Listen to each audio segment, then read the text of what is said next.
There are moments when a broken promise can shatter a child's entire world. Have you ever looked into your child's eyes, holding back tears as you tell them, "Daddy will be here soon," even when you know deep down that won't happen? I'm Emily, a single mom who once blindly believed that an irresponsible dad could change if only given one more chance. But after hearing he's just 5, he'll get over it one too many times, watching my son blow out his birthday candles with the wish, "I wish Daddy was here," I realized my patience had run out. This story isn't just about heartbreak and disappointment.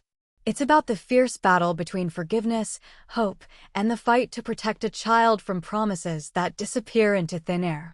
Why did one birthday become the turning point that changed everything? And in the end, who will win?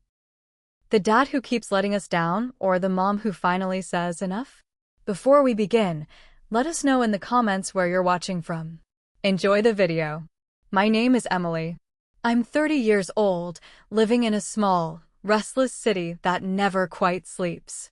If you'd met me 5 years ago, you'd have seen the classic picture. A young couple, a newborn son, hopes as bright as the sunrise. But sometimes the sun doesn't rise. Sometimes the storm never really ends. And that's the story I'm going to tell you. I never planned on being a single mother. Who does? Like everyone else, I believed in fairy tales, in happily ever afters, in a family that would always come first. My son, Noah, was born with this infectious laugh that used to fill every corner of our little apartment. For a moment, I thought we might just make it, despite the cracks in our marriage I tried so desperately to ignore. But cracks become chasms when love turns into duty and promises turn into apologies. My ex-husband, Daniel, was always charming at first, at parties, with my parents, whenever my best friend Jess came over for coffee. He knew exactly what to say, how to smile, how to make the world think he was husband and father of the year. But at home, behind the Instagram filters, he was vanishing piece by piece. I remember the early days of our unraveling. The late nights he didn't come home, the half-hearted excuses, the cold arguments muttered behind closed doors as Noah slept. My mother tried to reassure me, "Men get scared of responsibility, honey. He'll come around." But my father just looked away, disappointment settling into the lines on his face. Jess, blunt as ever, would ask point blank, "Why do you keep covering for him?" Looking back, I wish I had a good answer. Maybe I was just afraid that if I stopped believing, everything would finally break for good. The first true betrayal wasn't some big, cinematic moment. It was 100 small things, forgotten anniversaries, missed preschool performances, empty promises to pick up milk on the way home. Each one chipped away at my hope, but I clung to our routine, desperate to spare Noah the pain of our reality. I would lie in bed at night, Noah's tiny hand curled around my finger, and wonder how the boy who fell in love with me had become this hollow version of himself. There's a particular kind of pain that comes from having to be both the comforter and the protector. When Daniel forgot Noah's 3rd birthday because of a work trip that he later admitted was a Vegas weekend with friends, I realized I was raising 2 boys, one in preschool and one who refused to grow up. I tried everything. Counseling, late-night talks, threats, silent treatments. Nothing changed. Every time he promised to do better, I believed him because I wanted to. That was my mistake. When he finally walked out for good, slamming the door on our marriage 2 years ago, I remember clinging to Noah, heartbroken but weirdly relieved. At least now, I could be honest with myself, if not yet with my son. But here's the cruel twist. I thought Daniel would wake up, finally become the father Noah needed when he realized I wouldn't be there to fix things anymore. I was wrong. The letdowns kept coming. Excuses grew flimsier, apologies shorter, and every missed visit left a deeper scar. Noah asked fewer questions, stopped mentioning Daddy before bed, started clinging to my parents, to Jess, to me. And I grew harder, sharper. The version of Emily who used to make excuses for Daniel was gone, replaced by a woman who burns with equal parts love and fury. There's a strange kinship in motherhood, especially among single moms, and understanding you don't have to voice. When I'd show up late to work, dark circles on my face, my colleague Maria would hand me coffee, squeezing my shoulder with a look that said, "Me too." I started to realize I wasn't alone in my fight, but that didn't make it less lonely. Just when I thought I'd finally found balance, juggling Noah, my job, and the complicated dance of polite co-parenting, the universe found one last way to test me. One promise. One party. One moment I thought would be different, because it had to be. But for Daniel, old habits die hard. And sometimes, heartbreak has to be complete before you can finally let go. Now, as I stand on the edge of this new chapter, torn between heartbreak and the instinct to protect, I know this isn't just my story. It's for every mother who's had to choose between what's right and what's easy, every child who waits at the window for a parent who never shows, every family that looks perfect on the outside while falling apart within. Because the real story starts here, with a birthday, a broken promise, and a mother who's finally ready to do whatever it takes. And that takes us to the day everything changed. Noah's 5th birthday wasn't just another date circled on the calendar. It was the day I'd clung to as proof that maybe, just maybe, Daniel could finally live up to even the smallest of his responsibilities. It's strange how hope will renew itself, even after being trampled so many times. For weeks, Noah talked about his party with the wide-eyed excitement only a child can carry. He told everyone, his class, the cashier at the grocery store, my parents, even the neighbors walking their dog, that Daddy's coming to my birthday this year. He believed it with the kind of faith that only the unbroken possess. The party became my mission. Jess, armed with her glue gun and Pinterest boards, took over decorations. My mother baked 3 kinds of cupcakes. My father hung streamers with Noah perched on his shoulders, giggling and shouting directions. Every detail was perfect. The superhero plates, the rainbow balloon arch, the handmade "Happy Birthday Noah" banners strung proudly above the kitchen doorway. I caught glimpses of my little boy practicing what he would say to Daniel, clutching the card he made for his dad, rehearsing how fast he'd run to hug him. He woke up the morning of his party bouncing with joy, hair sticking up in wild tufts, eyes shining. "Is Daddy coming early, Mommy?" he asked. He promised. I wanted to believe it, too. Daniel had sounded so certain. His exact words ring in my ears even now. "I would never miss his birthday, Em. You can count on me this time." I let those words patch over every wound, let my guard down just a little, believing in this fragile truce for Noah's sake. Even Jess, usually a cynic, let herself relax, sending me a text. Maybe he's finally getting it together. But hope, I've learned, is its own kind of poison. The party started at 2. By 1:30, the house was full of giggles and the happy screams of preschoolers. Every time the doorbell rang, Noah's face lit up, only to droop with gentle confusion when it was just another friend, an aunt or a neighbor. My parents kept squeezing my hand, silently rooting for a miracle. Jess made nervous jokes, glancing at her phone as often as me. 2 o'clock came and went. Still, no Daniel. I texted, then called. Voicemail, then silence. I could feel members of my family watching with that helpless worry that only comes when you see a child's hope slowly fading. Noah started to ask, quieter each time. "Is Daddy here yet?" I smiled, forced and hollow, lying to protect him. "Soon, sweetheart," he promised. Then at 2:13, Daniel's text arrived. "Sorry, something came up. Can't make it. Tell Noah happy birthday." 15 words. No explanation, no apology, no "I love you." I went to the kitchen and pressed my forehead to the cool tile, rage and grief tangling tight in my chest. Jess found me there, wrapping her arms around me with silent fury of her own. My mother hovered in the background, trying to keep the mood light, but her eyes were glassy. The real heartbreak came as Noah blew out the candles, surrounded by family and friends, but looking, always, toward the door. When it came time to open gifts, Noah paused over the present Daniel had shipped to the house, fingers tracing the label. "Why didn't Daddy bring it himself?" he whispered. No one had an answer. I watched as a little piece of his instinctive trust cracked away. Those are the moments no parent ever prepares you for, the splintering of innocence. The rest of the party blurred by, polite laughter, plates being cleared, mothers gathering their giggling kids. But a cold ache settled in me, a dam finally breaking.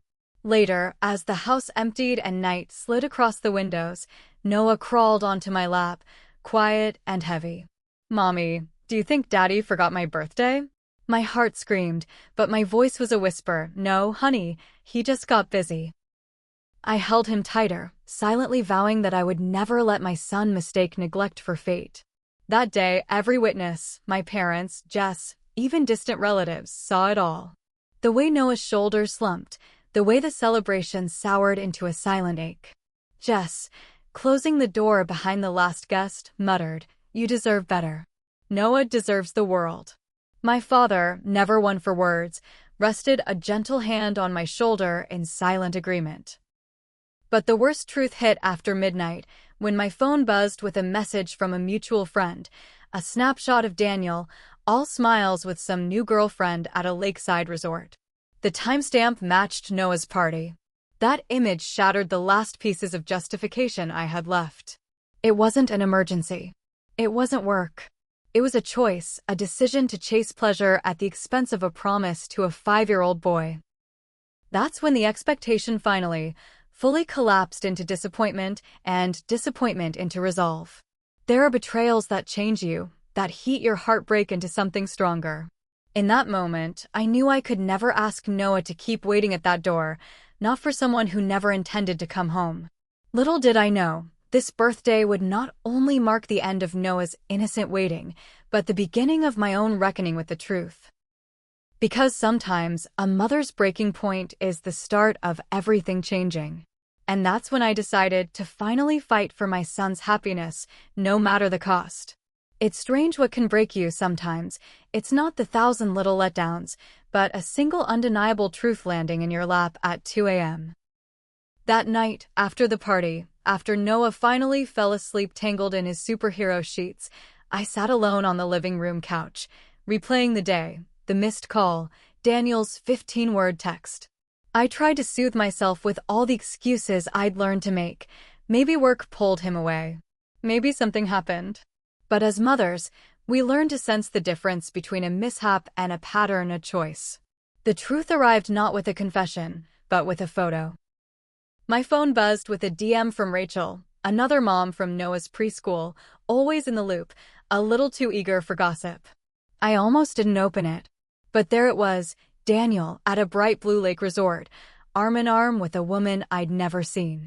Sun gleaming off the water, drinks in both their hands, smiling wide. The timestamp was unmistakable. He hadn't just missed Noah's birthday. He'd chosen romance over responsibility, pleasure over parenthood. The world spun and narrowed to a pinprick. First came the wave of betrayal so sharp I felt hollow. Not because Daniel had moved on, but because our son, his own flesh and blood, wasn't even a consideration. My mind flashed to Noah at the window, party hat tilting, hope draining from his eyes. I thought about all the times I'd protected Daniel's image, even as he chipped away at mine. Was it love that kept me silent, or denial? I never wanted my son to carry my bitterness, so I'd made myself a shield. But who was protecting me? I wanted to scream. Instead, I wept hard, gulping sobs muffled by my hands. Jess texted, sensing something was off. "Are you okay?" "I'm awake." I typed, deleted, typed again, and finally sent her the photo. Minutes later, she showed up at my door, her messy hair and determined frown the very picture of righteous fury. She poured us both a drink, her presence as steady as a lighthouse. "You deserve to be angry, Em. You deserve to let it out." The next day was a blur. A parade of small acts of kindness. My mother made breakfast and bundled Noah off to the park with my dad, giving me space to breathe. Maria from work sent me a silly meme, no words, just the digital equivalent of a hand squeeze. But inside me, something volcanic had shifted. I thought about the countless times I'd swallowed my disappointment, told myself things would change. I replayed Daniel's pattern.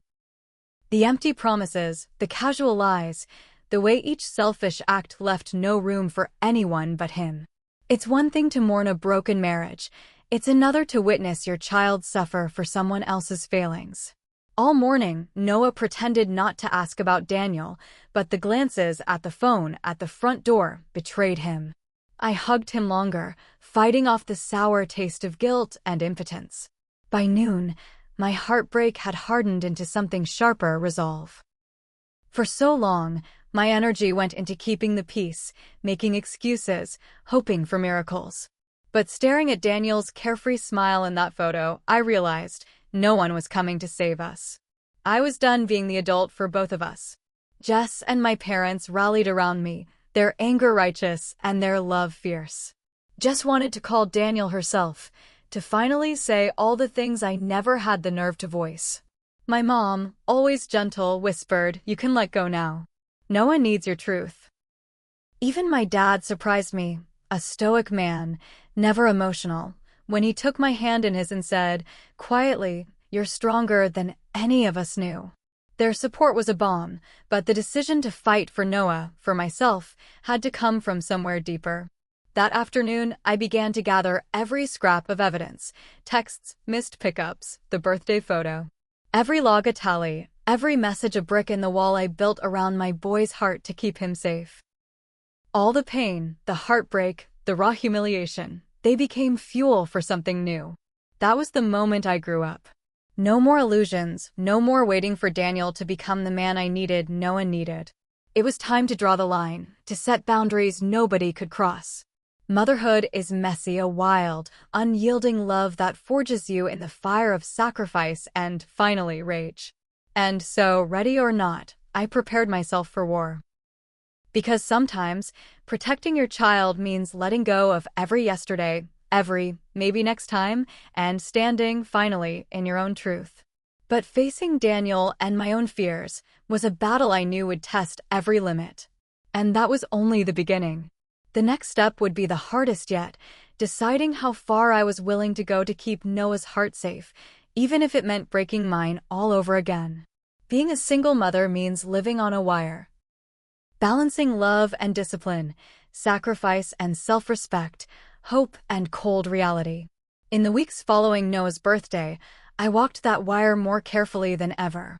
Each day was a performance, a fierce act of love: school drop-offs with a smile, bedtime stories with extra warmth, answering hard questions without letting my own pain show.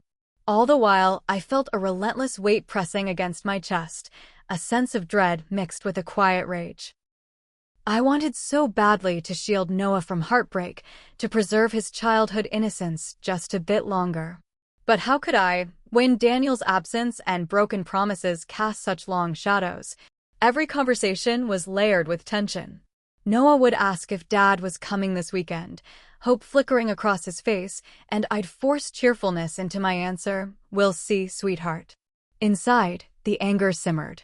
Why should my little boy have to wonder if, never when, his father would show up?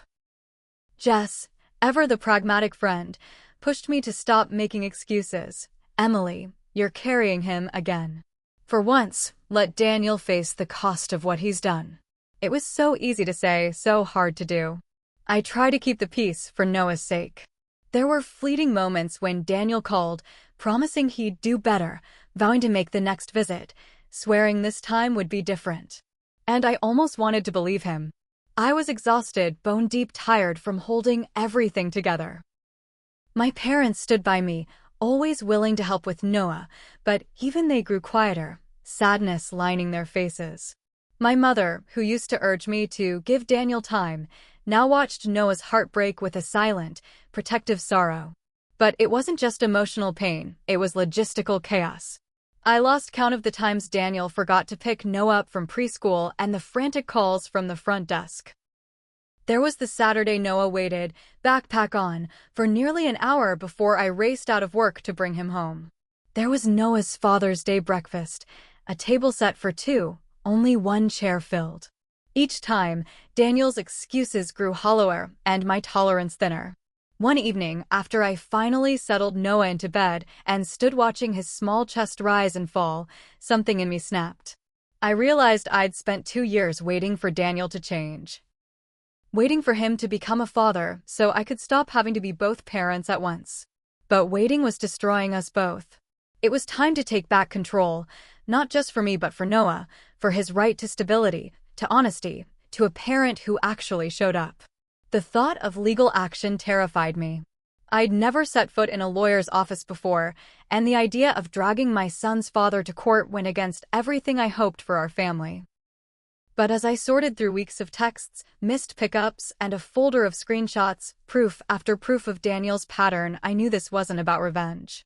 It was about protection. And it was long overdue.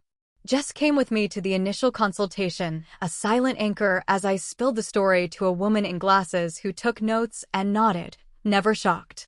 "You're not alone," the lawyer said matter-of-factly. "You'd be surprised how often we hear stories like yours." Her calmness steadied me more than she could know. We discussed joint custody, what best interest of the child meant, and what it would look like to take full custody, how carefully documented evidence could become a lifeline for Noah. The decision weighed heavy, but for the first time in years, I sensed something close to hope. That night, I called my parents and told them what I was planning. My mother cried, not out of sadness, but relief. My father simply said, "It's about time, Em." Even Noah, sensing a shift, seemed lighter, less preoccupied, more childlike. I realized just how much he'd been absorbing. Children always do. Narrating all this now, I see the turning point wasn't some epic showdown or dramatic blow-up. It was the quiet, steely resolve that comes when you finally put your child's well-being ahead of your own fear. I was finally letting go of the fantasy that Daniel might change and embracing my own flawed, determined version of motherhood. There was grief in that, but also immense strength. I knew the confrontation ahead would be ugly. Daniel wouldn't take it well. He'd accuse me of being vindictive, of turning Noah against him, of all the things men say when they realize their actions have real consequences. But I didn't flinch. Because loving your child sometimes means drawing a line no one is allowed to cross, even their other parent. So, as I prepped paperwork, lined up my evidence and my support system, I steeled myself for the storm to come. At last, I was ready to fight not just for Noah's happiness, but for his right to expect and receive the love and stability that every child deserves. The countdown to confrontation had begun.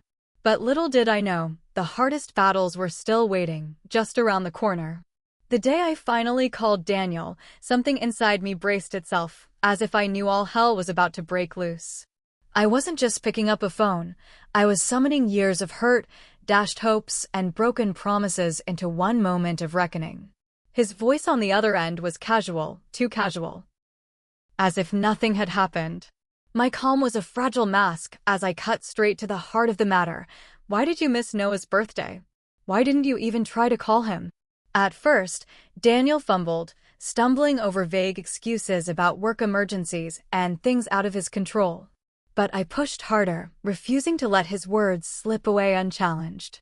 That's when I mentioned the photo, the proof of what he was really doing that day. Silence. Then came the defensiveness, the anger bleeding through his voice as he accused me of spying on his life, of trying to control him. I didn't back down. I told him exactly how badly he'd broken our son's heart, how Noah waited and waited, hoping, believing, only to be abandoned again. "You think he's just a kid," I said, voice shaking but fierce, "but this stays with him. You can't just sweep it under the rug."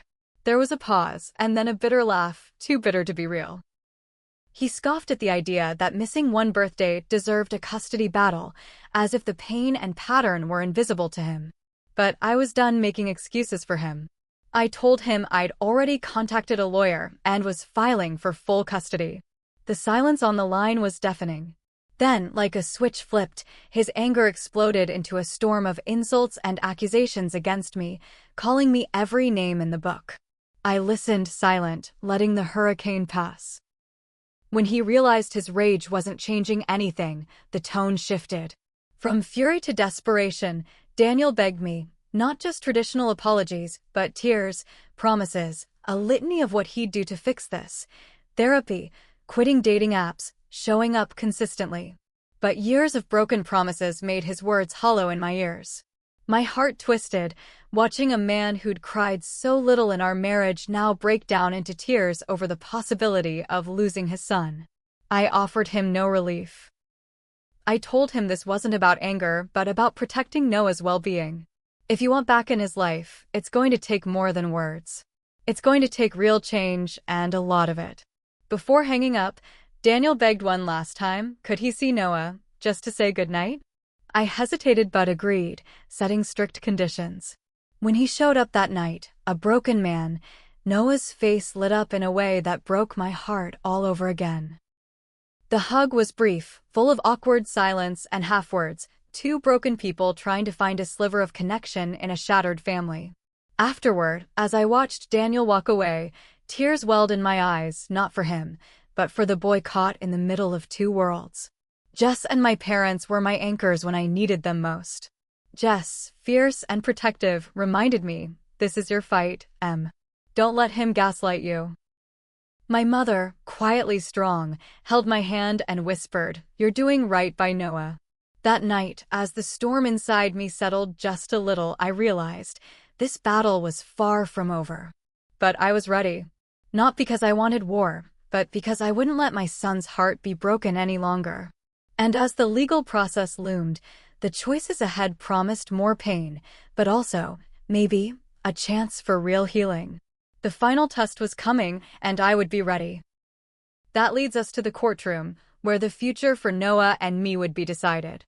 The courtroom was intimidating, sterile, a place where lives get rewritten under the watchful gaze of strangers. I felt like a soldier preparing for battle, nerves wrapped tightly around my heart. Walking into that mediation session, I carried not just my story, but Noah's future on my shoulders. At first, Daniel tried to downplay everything. His calm facade cracked little by little as I presented my meticulously kept record, texts, missed visits, the photos that told 1,000 words his excuses never could. The mediator listened, eyes trained, weighing each word. When the judge reviewed the evidence, it was clear. The pattern of neglect was undeniable. I was granted full legal and primary physical custody. The law recognized what my heart had known for years, that Noah's well-being came first, no matter the cost. Daniel was allocated supervised visitation twice a month, in a professional center designed to protect Noah from unpredictability and disappointment. For the first time, it wasn't just my word against his, it was a structured environment holding us both accountable. The first visit was surreal. Noah, hesitant but hopeful, walked into the bright, cheerful playroom where a trained supervisor watched quietly. Daniel's eyes flickered with sadness and something like shame. They played, talked in low voices, a fragile bridge being tentatively built. I watched from afar, heart pounding. For once, I felt a cautious relief, a fragile peace that maybe this could work. That Noah could have his father, but on terms that kept him safe and loved. Jess and my parents were pillars of support throughout this transition. Jess reminded me, you did what was right, Em. It's not giving up on him, it's giving Noah what he deserves. My mother's quiet nods and steadfast belief were balm for my soul. Yet the road ahead was uncertain. The courtroom's ruling was just the beginning of a long journey, one that required Daniel to prove himself reliably, consistently. And if he faltered, I would be ready to stand guard again. Noah seemed lighter, less burdened by waiting and wondering. He began to smile more, trusting in a new routine where disappointment was scheduled, guarded, and, most importantly, minimized. I haven't told him the details, the legal battles, the phone calls, the heartbreak that led us here. He's too young to understand. I've promised myself to protect his innocence, painting this new chapter simply as a special place where Daddy can come and play with you safely. This balance between hope and caution, love and protection, defines my journey now. It's messy and imperfect, but it's ours. As I look back, I see not just the pain and betrayal, but the fierce resilience that motherhood forged in me. And though Daniel's presence is limited, I hold on to the hope that someday, through patience and true change, my son might have both the father he longs for and the childhood he deserves. But for now, this is our reality.